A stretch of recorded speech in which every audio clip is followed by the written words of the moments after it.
may pera naman, mga gilid-gilid. Yan, i-focus. Para ganda-ganda naman yung shape ng aking kuko dahil ang pangit. Yan, salamat na lamang at may kitang maglilinis ang kuko. Yan, kakaliskisan. Bawat gilid-gilid. Talagyan ng shape.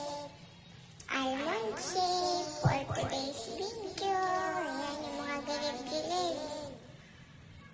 Para maganda-ganda